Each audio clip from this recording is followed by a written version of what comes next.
નમસ્કાર વિદ્યાર્થી મિત્રો, ગુડ મોર્નિંગ. ગયા લેક્ચરની અંદર છેલ્લે આપણે વનસ્પતિની અંદર સંકલનની વાત કરી ગયા, જેની અંદર ટ્રોપિઝમ અને નેસ્ટિઝમ, પ્રકાશનું વર્તન ને જલાનું વર્તન ને ગુરુત્વાકર્ષણીય આવર્તન ને રસાયણનું વર્તન ને એવી બધી આપણે ચર્ચા કરી ગયા. એના પછી એમાં આગળ આપણે એક ટોપિક ભણવાનો છે, એ છે વનસ્પતિ અંતઃસ્ત્રાવો. આપણે જોઈ ગયા કે વનસ્પતિ છે એની અંદર ચેતાતંત્ર હોતું નથી, બરાબર. બીજી એક વાત કે વનસ્પતિ પ્રાણીઓની જેમ ત્વરિત પ્રતિચાર ન આપે. ત્વરિત પ્રતિચાર એટલે માની લો કે આપણે અહીંયા આઈડિયન ગરમ હોય તો તરત આપણે હાથ ખસેડી લઈએ છીએ, એમ વનસ્પતિ ત્વરિત એવો પ્રતિચાર આપી શકતી નથી. એ બાહ્ય સંવેદનાને સમજવા માટે સમય લે છે અને ત્યાર પછી એ પ્રતિચાર દર્શાવે છે. વનસ્પતિની અંદર મુખ્યત્વે અંતઃસ્ત્રાવો બે પ્રકારના જોવા મળે છે, એક વૃદ્ધિ પ્રેરક અને બીજા વૃદ્ધિ અવરોધક. તો બંને અંતઃસ્ત્રાવો વિશે આપણે યાદ રાખવાનું છે, એના કાર્યો યાદ રાખવાના છે. તો વનસ્પતિ અંતઃસ્ત્રાવો, વનસ્પતિની અંદર બે પ્રકારના અંતઃસ્ત્રાવો આપણને જોવા મળે છે, એક વૃદ્ધિ પ્રેરક અને બીજા વૃદ્ધિ અવરોધક. હવે હું એ પહેલા લખી નાખું કે વૃદ્ધિ પ્રેરક અંતઃસ્ત્રાવો કયા કયા જે તમારે યાદ રાખવાના છે. તો કે ઓક્સિન,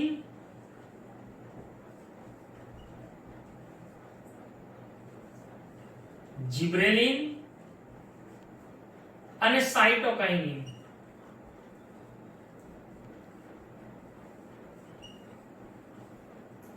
હવે આ વૃદ્ધિ પ્રેરકને યાદ રાખવાનું એક આપણે સૂત્ર બનાવ્યું છે, કયું? OG સાયબા. યાદ રાખવા માટે સૂત્ર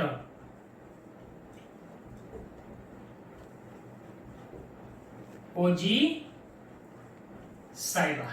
O એટલે ઓક્સિન, G જિબ્રેલિન, સાઈ એટલે સાઇટોકાઇનિન.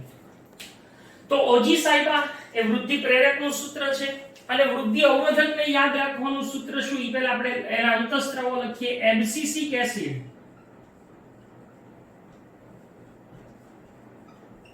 અને બીજું છે ઇથિલિન. તો આને યાદ રાખવાનું સૂત્ર શું બનશે? AE. હા, યાદ રાખો. A એટલે એબ્સિસિક એસિડ અને E એટલે ઇથિલિન. તો આમ વૃદ્ધિ પ્રેરક અને વૃદ્ધિ અવરોધક અંતઃસ્ત્રાવો. હવે અહીંયા શબ્દ છે પ્રેરક, તો વૃદ્ધિને પ્રેરે છે. ખાસ કરીને ઓક્સિન હોય તો એમાં શું થાય? તો કે ઓક્સિન છે ઈ પ્રકાંડની ટોચ, પ્રકાંડાગ્ર જેને આપણે કહીએ પ્રરોહાગ્ર, એની અંદર એનું સંશ્લેષણ થાય, જમા થાય. હવે જ્યારે ઈ ભાગ ઉપર સૂર્યપ્રકાશ પડે, આપણે સમજીએ આકૃતિ દ્વારા.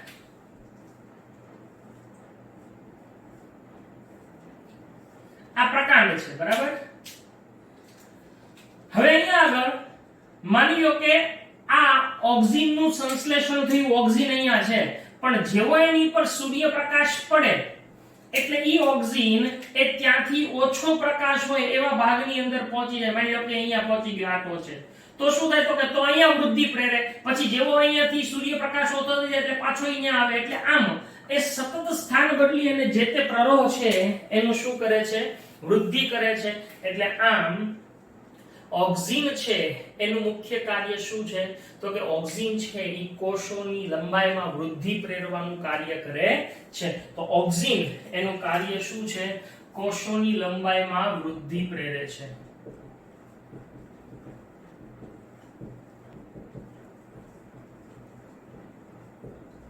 ઓકે. બીજું જિબ્રેલિન. જિબ્રેલિન શું કરે? ખરેખર એને જિબ્રેલિન્સ કહેવાય. બધા તમે 11 વાર સાયન્સમાં જોશો ત્યારે ખ્યાલ આવશે.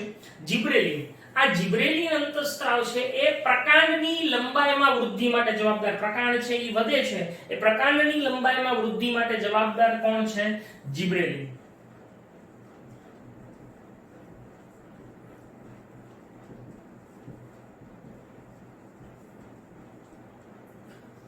અને સાયટોકાઇનિન શું કરે છે? તો કે સાયટોકાઇનિન છે એ ખરેખર કોષ વિભાજન પ્રેરે. ઝડપથી કોષ વિભાજન થાય તો ઝડપથી વૃદ્ધિ થાય એટલે ઝડપી કોષ વિભાજન પ્રેરવાનું કાર્ય કયો અંતઃસ્ત્રાવ કરે છે? સાયટોકાઇનિન. આ બધાના અલગ અલગ કાર્યો છે જે એક વાક્યમાં પૂછાઈ શકે. એટલે આ શું કરે છે? ઝડપી કોષ વિભાજન પ્રેરે છે. લો, તો આ થઈ ગયા ઓક્સિન, જિબ્રેલિન અને સાયટોકાઇનિન ના કાર્યો. આ બધા એના કાર્યો. હવે એવી જ રીતે એબ્સિસિક, જો તમને કીધું ટેક્સ્ટબુકમાં ઇથિલિન નથી આપ્યું, આપણને ખાલી એબ્સિસિક એસિડ આપ્યું છે. ઈ વૃદ્ધિ અવરોધક છે. વૃદ્ધિ અવરોધી એટલે કે એવો સ્ટેજ કે જ્યાં પર વૃદ્ધિ હવે આગળ ન થાય. જેમ કે પર્ણપતન, પર્ણનું ખરી પડવું, પાંદડા ખરી પડે એનો મતલબ કે વૃદ્ધિ અટકી ગઈ. તો જ્યારે પર્ણની અંદર આ એબ્સિસિક એસિડનું પ્રમાણ વધી જાય ત્યારે ઈ ખરી પડે એનો મતલબ કે વૃદ્ધિ એની અવરોધાઈ ગઈ. તો આમ પર્ણપતન અને બીજું છે ફળનું પરિપક્વન. ફળ પાકે એટલે પડી જાય. તો ઈ પર્ણપતન અને ફળનું પરિપક્વન જેવી ક્રિયાઓ એની ઉપર કયો અંતઃસ્ત્રાવ અસર કરે છે? વૃદ્ધિ અવરોધક. તો વૃદ્ધિ અવરોધક શું કરે છે? તો કે એ ખાસ કરીને પર્ણપતન અને ફળનું પરિપક્વન.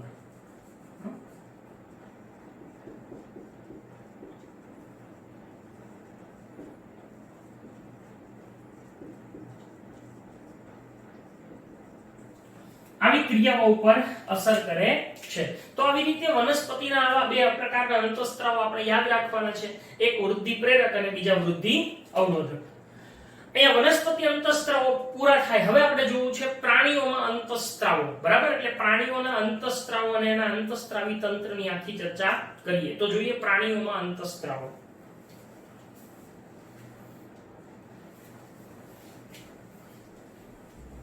ખૂબ સરસ મજાનો ટોપિક છે. અંતઃસ્ત્રાવી તંત્ર મનુષ્યના શરીરની અંદર જે આવેલું છે એ ઘણી બધી અંતઃસ્ત્રાવી ગ્રંથિઓ ધરાવે છે, જેની આપણે આખી ચર્ચા કરીએ છીએ. તો ચલો હવે જોઈએ આપણે પ્રાણીઓમાં અંતઃસ્ત્રાવી તંત્ર.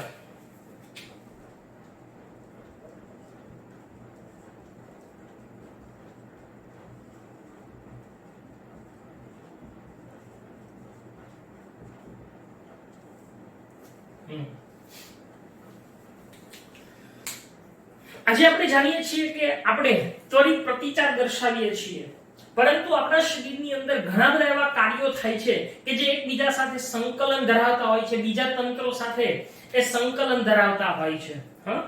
આપણા શરીરની અંદર એક ખૂબ સરસ મજાની એવી ગ્રંથિ છે, એડ્રિનલ ગ્રંથિ.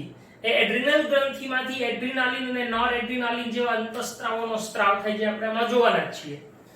તો એક શું કાર્ય કરે? તો કે ભાઈ એ લડોયા ભાગોની સ્થિતિમાં કાર્ય કરે છે. આપણને ખિસકોલીનું ઉદાહરણ આપ્યું છે કે ખિસકોલી છે એની ઉપર માની લો કે એવી પરિસ્થિતિ આવી ગઈ કે કાં તો એને એ પરિસ્થિતિ સામે લડવું પડે કાં તો ભાગી જવું પડે.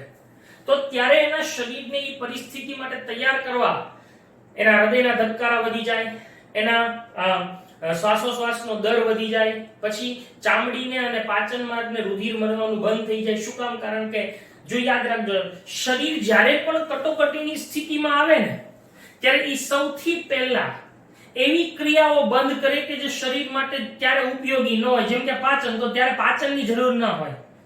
તમને જો કીધું કે બધા આપણે એમ કે ભાઈ સ્ટ્રેસ હોય ત્યારે પાચન તંત્ર. શું કામ? તો કે સ્ટ્રેસ આવે ત્યારે ખરેખર સૌથી પહેલી કઈ ક્રિયા બંધ થાય? પાચનની ક્રિયા. એટલે પાચનની ક્રિયા નબળી પડી જાય, એના પરિણામે આપણે એમ કે સ્ટ્રેસ આવે એટલે પેટને લગતા રોગો થાય છે. તો ટૂંકમાં કહેવાનો મતલબ મારો એ છે કે જ્યારે શરીર કટોકટીની સ્થિતિમાં આવે ત્યારે એવા કાર્યોને બંધ કરે છે કે જેની શરીરને ત્યારે જરૂર હોતી નથી. પણ એને ત્યારે એને કઈ જરૂર છે? તો કે હૃદયના ધબકારા વધારવા, એટલે ઝડપથી સ્નાયુઓને ઓક્સિજન મળે, એટલે એ સ્નાયુઓ છે એ ઝડપથી કાર્ય કરીને ભાગી શકે.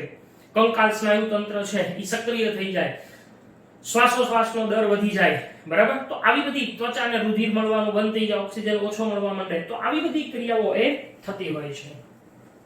આપણે મુખ્યત્વે જોવાનું છે કે મનુષ્યની અંદર પ્રાણીઓમાં અંતઃસ્ત્રાવી તંત્રમાં આપણે જે જોવાનું છે એ છે મનુષ્યનું અંતઃસ્ત્રાવી તંત્ર.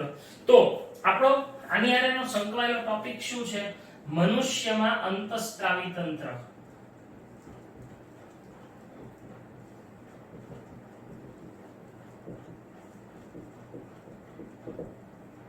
જો વિદ્યાર્થી મિત્રો, આ રવિવારે આપણી જે ટેસ્ટ છે એની અંદર આજના લેક્ચરમાં જેટલું ચાલશે 7મું પ્રકરણ ત્યાં સુધીનું આપણને પૂછાવાનું છે. બરાબર? ઓકે. તો હવે મનુષ્યની અંદર અંતઃસ્ત્રાવી તંત્ર, તો અંતઃસ્ત્રાવી તંત્ર શેનું બનેલું છે? અંતઃસ્ત્રાવી તંત્ર એ અંતઃસ્ત્રાવી ગ્રંથિઓનું બનેલું છે. એટલે પહેલું કે મનુષ્યમાં અંતઃસ્ત્રાવી તંત્ર એ અંતઃસ્ત્રાવી ગ્રંથિઓનું બનેલું છે.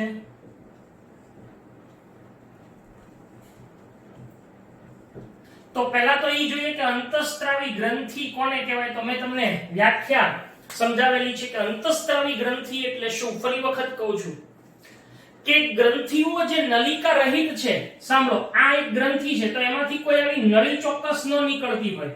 ગ્રંથિઓ જે નલિકા રહિત છે અને પોતાની નિપજોનું સીધે સીધું રુધિરમાં વહન કરે. એટલે કે એને માની લો કે ઉત્પન્ન પગ માથામાંથી થાય, કામ પગમાં કરવાનું તો કે માથાથી પગ સુધી એક નળી ન હોય, ઈ માથામાંથી ઉત્પન્ન થતો અંતઃસ્ત્રાવ રુધિરમાં ભેળવે એટલે રુધિર શરીરમાં ફરતું હોય ત્યારે ઈ પગ સુધી પહોંચાડવાનું કાર્ય કરે છે. એટલે આમ અંતઃસ્ત્રાવોનું વહન હંમેશા રુધિર દ્વારા થાય છે. યાદ રાખજો, આવો પ્રશ્ન પૂછાય. અંતઃસ્ત્રાવોનું વહન કોના દ્વારા થાય છે? રુધિર દ્વારા, કારણ કે એ ડાયરેક્ટ રુધિરમાં ભળે છે. તો ગ્રંથિઓ જે નલિકા રહિત છે અને પોતાની નિપજોનું સીધે સીધું રુધિરમાં વહન કરતી હોય તેને અંતઃસ્ત્રાવી ગ્રંથિઓ કહેવામાં આવે છે. એટલે એની વ્યાખ્યા કે ગ્રંથિઓ જે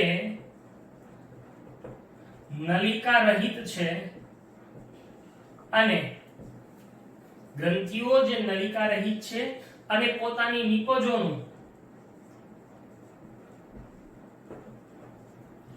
સીધે સીધું રુધિરમાં વહન કરતી હોય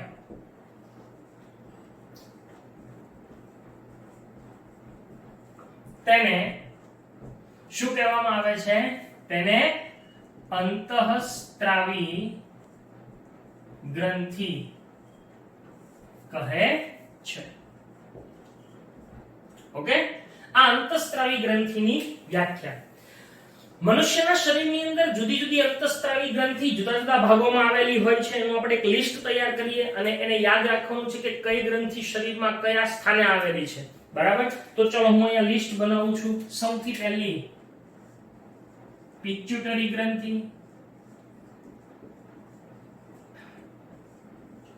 પિનિયલ ગ્રંથિ અને હાઇપોથેલેમસ.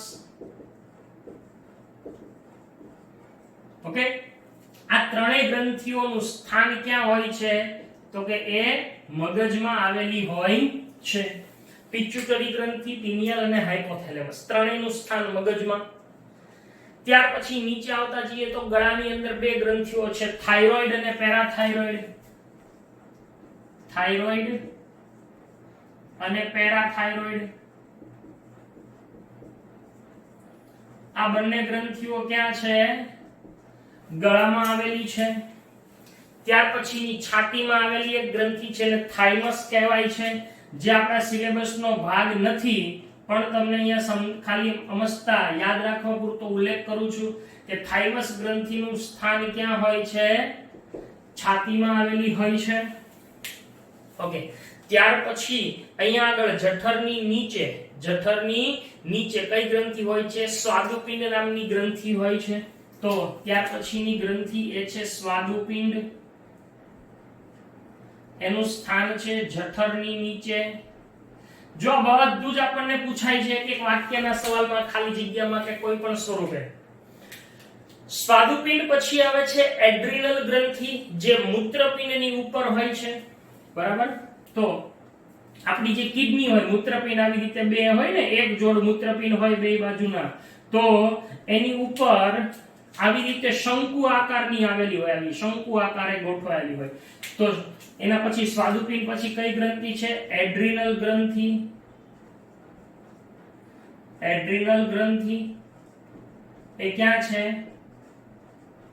મૂત્રપિંડની ઉપર આવેલી હોય છે.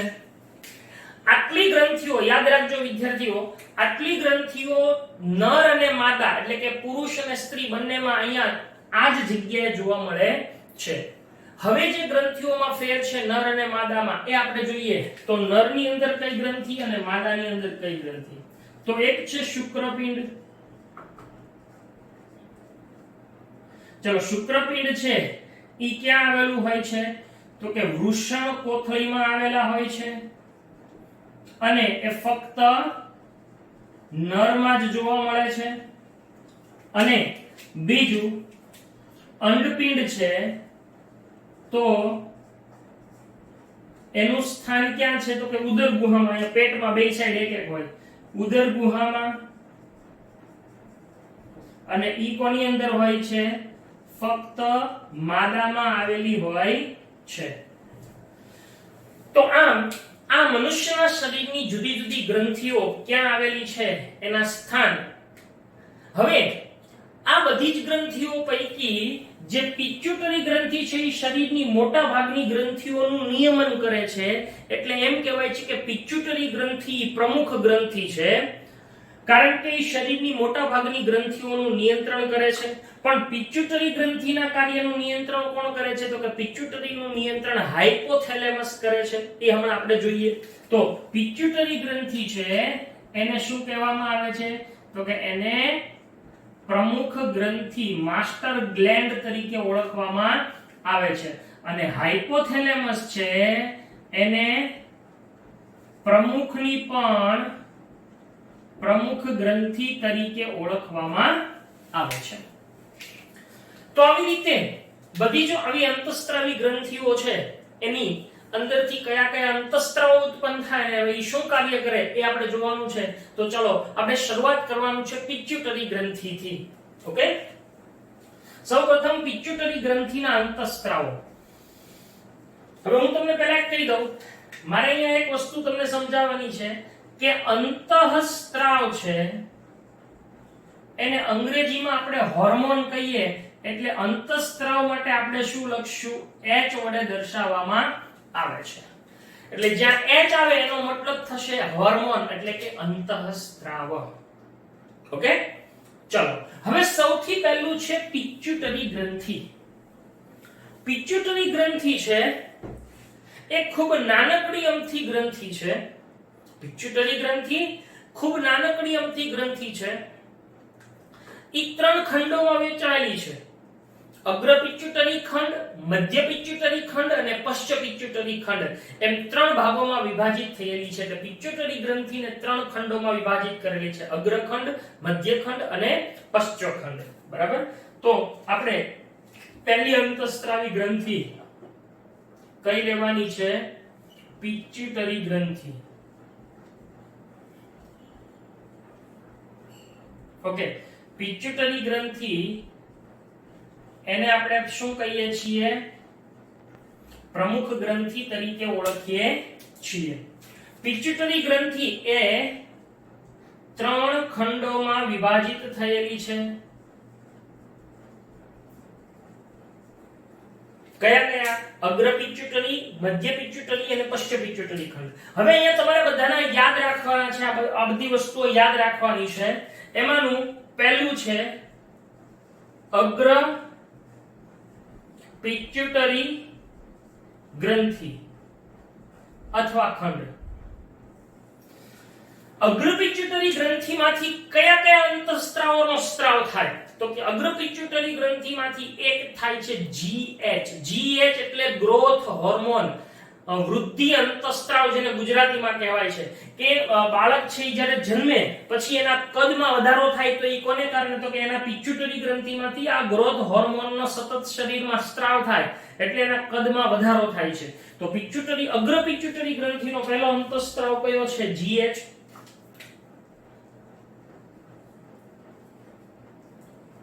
આનું નામ છે ગ્રોથ હોર્મોન બરાબર અને ગુજરાતીમાં એને શું કહેશું આપણે વૃદ્ધિ અંતઃસ્ત્રાવ ઓકે GH ગ્રોથ હોર્મોન બીજો અંતઃસ્ત્રાવ છે એ છે TSH okay TSH thyroid stimulating hormone H એટલે હોર્મોન અંતઃસ્ત્રાવ થાઇરોઇડ નું સ્ટિમ્યુલેટ એટલે ઉત્તેજિત કરવું જો આપણે કીધું હતું ને કે ભાઈ પિટ્યુટરી ગ્રંથિ છે ઈ બધાને કંટ્રોલ કરે તો પિટ્યુટરી ગ્રંથિ છે એ થાઇરોઇડ ને કંટ્રોલ કરવા માટે કયો અંતઃસ્ત્રાવ ઉત્પન્ન કરે છે? TSH, થાઇરોઇડ સ્ટિમ્યુલેટિંગ હોર્મોન, એને ઉત્તેજિત કરે તો જ એ કાર્ય કરી શકે. એટલે TSH નું પૂરું નામ શું છે? Thyroid stimulating hormone. બરાબર, થાઇરોઇડ સ્ટિમ્યુલેટિંગ હોર્મોન. ત્યાર પછીનો ત્રીજો અંતઃસ્ત્રાવ છે એ છે ACTH. હા, જો આ બધાના નામ તમારે યાદ રાખવાના છે. ACTH એનું ફૂલ ફોર્મ છે એડ્રીનોકોર્ટિકોટ્રોપિક હોર્મોન. શું છે?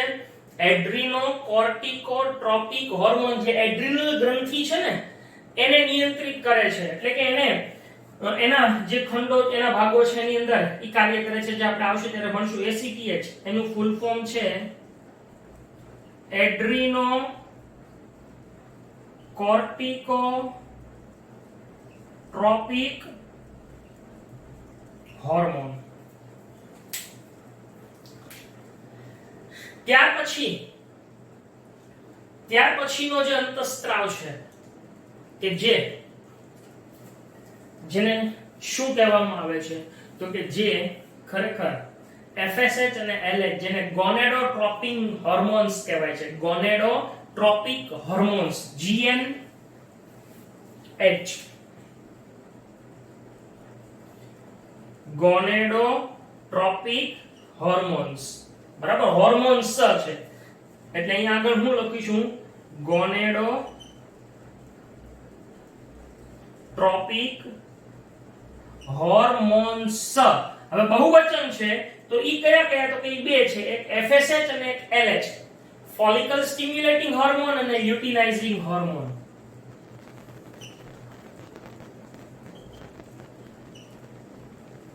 FSH, LH. FSH નું ફૂલ ફોર્મ શું છે? Follicle stimulating hormone. અને આનું નામ છે લ્યુટિનાઇઝિંગ હોર્મોન. લો, તો આ GnH, ગોનેડોટ્રોપિક હોર્મોન્સ. બરાબર.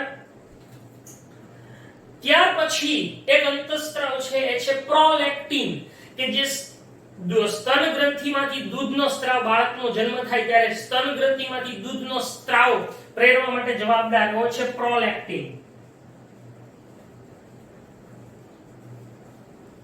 લો, તો આટલા અંતઃસ્ત્રાવો છે એ કયા ખંડમાંથી ઉત્પન્ન થાય છે? અગ્ર પિટ્યુટરી ખંડમાંથી ઉત્પન્ન થાય છે. હવે કયો ખંડ આવે?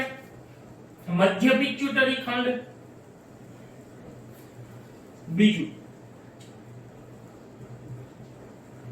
મધ્ય પિટ્યુટરી ખંડ અથવા ગ્રંથિ. મધ્ય પિટ્યુટરી ખંડમાંથી ફક્ત એક જ અંતઃસ્ત્રાવ ઉત્પન્ન થાય છે, MSH, મેલેનોસાઇટ સ્ટિમ્યુલેટિંગ હોર્મોન. તમે એક શબ્દ સાંભળ્યો હશે, મેલેનિન. આ મેલેનિન એ શું છે? તો કે આંખ, વાળ, ચામડી એને રંગ આપવા માટેનું રંજક દ્રવ્ય છે. તો એ મેલેનિનનું સંશ્લેષણ કરવા માટેનો જવાબદાર અંતઃસ્ત્રાવ એ મધ્ય પિટ્યુટરી ગ્રંથિમાંથી ઉત્પન્ન થાય છે. તો મધ્ય પિટ્યુટરી ખંડમાંથી કયો અંતઃસ્ત્રાવ ઉત્પન્ન થાય છે? MSH. એનું પૂરું નામ છે મેલેનોસાઇટ સ્ટિમ્યુલેટિંગ હોર્મોન.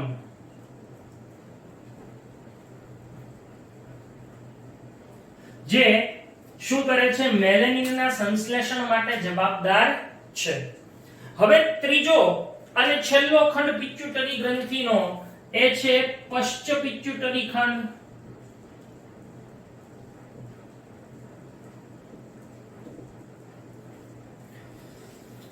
ચલો, અહીંયા આગળ તમે ગ્રંથિની બદલે ખંડ પણ લખી શકો. હો,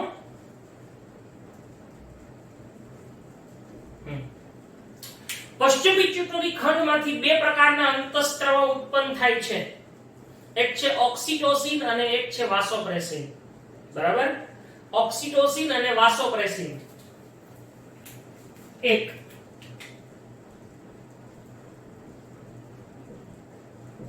વાસોપ્રેસિન, જેનું બીજું નામ છે ADH, એને કહેવાય છે એન્ટી ડાયુરેટિક હોર્મોન. બરાબર, અને બીજો અંતઃસ્ત્રાવ છે એ છે ઓક્સિટોસિન. ઓકે, હવે આ બંને અંતઃસ્ત્રાવો શું કાર્ય કરે છે? તો કે વાસોપ્રેસિન છે એ વેસોકન્સ્ટ્રિક્ટરની જેમ કાર્ય કરે. આપણે યાદ કરો કે મૂત્ર નિર્માણની ક્રિયા ભણી ગયા, એની અંદર આવી રીતે આ બાઉમેનની કોથળી હતી. બરાબર છે, આ બાઉમેનની કોથળીમાં અહીંયા આગળ ઓલું રુધિર કેશિકા ગુચ્છ હોય, એની અંદર રુધિરનું દબાણપૂર્વક ગાળણ થાય. તો એ દબાણ વધારવાનું કાર્ય કોણ કરે છે? વેસોપ્રેસિન કરે છે. અને એન્ટી ડાયુરેટિક હોર્મોન, જે ખાસ કરીને મૂત્રની અંદર વધારે શરીરમાંથી પાણી દૂર ન થઈ જાય એનું નિયંત્રણ કરવાનું કાર્ય કરે છે. તો ADH એટલે કે વાસોપ્રેસિન ઈ વેસોકન્સ્ટ્રિક્ટરની જેમ કાર્ય કરી અને ધમનીમાં, અહીંયા જે ધમની હોય એમાં રુધિરનું દબાણ વધારે, એટલે એક તો પ્રેશરથી રુધિર ગળાઈ જાય, અને બીજું કે ADH છે ઈ રુધિર મૂત્રમાં દ્વારા જે પાણીનો વ્યય થાય છે એને અટકાવવાનું કાર્ય કરે છે. અને આ છે ઓક્સિટોસિન. ઓક્સિટોસિનનું મુખ્ય કાર્ય, જ્યારે સ્ત્રી છે એ બાળકને જન્મ આપે છે ત્યારે બાળકના જન્મ સમયે જે અંતઃસ્ત્રાવ ઉત્પન્ન થાય છે ઓક્સિટોસિન, આ અંતઃસ્ત્રાવ ઈ શું કાર્ય કરે છે? તો કે બાળકના જન્મ સમયે ઓક્સિટોસિન છે એ સ્તન ગ્રંથિમાંથી દૂધનો સ્ત્રાવ શરૂ કરાવે. જો દૂધનો સ્ત્રાવ શરૂ કરાવવાનું કાર્ય આ કરે, અને દૂધનો સ્ત્રાવ શરૂ રહે એના માટે કોણ જવાબદાર છે? પ્રોલેક્ટિન. એટલે યાદ રાખજો, શરૂ કરાવવાનું કામ કરે છે ઓક્સિટોસિન. આ ઉપરાંત એ બાળકના જન્મ સમયે ગર્ભાશયના સ્નાયુઓ હોય એનું જોરદાર સંકોચન પ્રેરે છે, જેથી પ્રસૂતિ એટલે કે બાળક છે એ માતાના શરીરમાંથી સરળતાથી બહાર નીકળી શકે. તો આમ ઓક્સિટોસિનનું મુખ્ય કાર્ય એ બાળકના જન્મ સમયે ગર્ભાશયના સ્નાયુઓનું સંકોચન પ્રેરે છે, જેથી પ્રસૂતિ સરળ બને, અને બીજું કે સ્તન ગ્રંથિમાંથી દૂધનો સ્ત્રાવ કરાવે છે. તો આ બધા જ અંતઃસ્ત્રાવો કોના થયા હજી? તો કે આ થઈ ગયા પિટ્યુટરી ગ્રંથિના અંતઃસ્ત્રાવો છે. હવે આપણે બીજા પિટ્યુટરી ગ્રંથિ પછી આપણે પિનિયલ ગ્રંથિના અંતઃસ્ત્રાવ આપણને નથી આપ્યો, બરાબર, એટલે આપણે ભણવાનો નથી. ત્યાર પછી છે હાઇપોથેલેમસ ગ્રંથિ. બરાબર, તો હાઇપોથેલેમસ ગ્રંથિ છે એનો અંતઃસ્ત્રાવ એ કયા કયા અંતઃસ્ત્રાવોનો સ્ત્રાવ કરે એ આપણે જોઈએ. હાઇપોથેલેમસ એના સ્ત્રાવો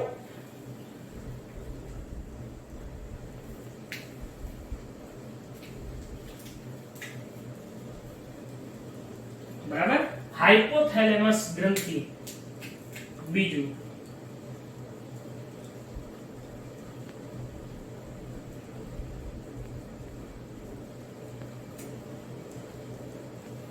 હાઇપોથેલેમસ ગ્રંથિ. હાઇપોથેલેમસ છે એ બે પ્રકારના સ્ત્રાવો ઉત્પન્ન કરે છે. એક એને કહેવાય છે રિલીઝિંગ હોર્મોન,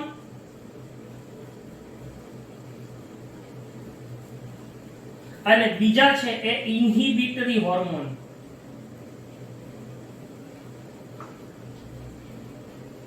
એટલે કે આને કહેવાય છે અવરોધકારક. બરાબર, અને આ પ્રેરક. હવે જો બહુ મજાની વાત છે કે આ હાઇપોથેલેમસ છે એ આ અગ્ર પિટ્યુટરી ગ્રંથિના બધા જ અંતઃસ્ત્રાવોને અસર કરે છે. કોને? હાઇપોથેલેમસ એ અગ્ર પિટ્યુટરી ગ્રંથિના બધા જ અંતઃસ્ત્રાવોને અસર કરે. એટલે કેવી વાત થઈ? જો અગ્ર પિટ્યુટરી ગ્રંથિએ GH નો સ્ત્રાવ કરવો હોય તો એમ ન કરીએ કે પહેલા કોનો સ્ત્રાવ થવો જોઈએ? હાઇપોથેલેમસ કોનો સ્ત્રાવ કરે? તો કે જો યાદ રાખજો, હવે અહીંયા આવું આવે ને GH. ચલો GH છે તો ઈ કોનો સ્ત્રાવ થયો? અગ્ર પિટ્યુટરીનો. પણ GH ની પાછળ હું RH લખી નાખું ને તો આ આખું નામ શું થાય? Growth hormone releasing hormone. તો આ આખું થાય ત્યારે ઈ કોનો સ્ત્રાવ થઈ જશે? હાઇપોથેલેમસ નો સ્ત્રાવ થઈ જશે. અચ્છા, હાઇપોથેલેમસ આનો સ્ત્રાવ કરે તો પિટ્યુટરી ગ્રંથિ આ સ્ત્રાવ કરી શકે, તો જ તે વૃદ્ધિ થાય. એટલે આમ બધાની અસર એકબીજા સાથે સંકળાયેલી છે. હવે એવી જ રીતે બીજી ચલો બીજો રિલીઝિંગ હોર્મોન શું આવશે? આ TSHRH, પછી ACTHRH, ચોથો GnRH, હા, ગોનેડોટ્રોપિક હોર્મોન, રિલીઝિંગ હોર્મોન. હવે આ બધા જ અંતઃસ્ત્રાવો ઈ કોના થઈ ગયા? અહીંયા RH લાગે એટલે બધા જ અંતઃસ્ત્રાવો એ કોના થઈ ગયા? હાઇપોથેલેમસના અંતઃસ્ત્રાવો થઈ ગયા. અહીંયા આગળ હાઇપોથેલેમસ એ અવરોધકારક અંતઃસ્ત્રાવ પણ ઉત્પન્ન કરે છે. કયા કયા? તો કે અવરોધકારક અંતઃસ્ત્રાવોમાં પહેલો ગ્રોથ હોર્મોન ઇન્હિબિટરી હોર્મોન એટલે કે GHIH, હા, ગ્રોથ હોર્મોન ઇન્હિબિટરી હોર્મોન એટલે ગ્રોથ હોર્મોન અવરોધી દે. તમે જુઓ અમુક ઉંમર પછી હાઈટ વધવાનું બંધ થઈ જાય, કદ હાઈટ ન વધે તો ઈ GH નો સ્ત્રાવ ઘટી જાય છે. ત્યારે આ GHIH નું કાર્ય થતું હોય છે ઇન્હિબિટરી હોર્મોન. અને બીજો છે કે અમુક સમય પછી માતાનું જે સ્તન હોય એમાંથી દૂધનો સ્ત્રાવ થતો હોય, પછી અમુક સમય પછી બાળક છે ઈ માતાનું સ્તનપાન છોડી દે ત્યારે દૂધનો સ્ત્રાવ બંધ કરવા માટે પણ કોણ જવાબદાર છે? આ હાઇપોથેલેમસનો અંતઃસ્ત્રાવ.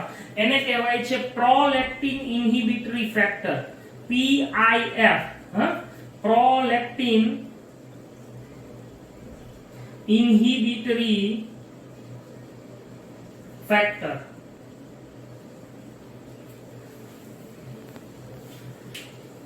હવે જુઓ અહીંયા કે આ જે GH છે, આ GH એને કારણે કેટલીક અનિયમિતતાઓ જોવા મળે છે. એટલે આપણે એમાં આગળ એક જોવાનો છે નાનકડો ટોપિક, GH ની અનિયમિતતા.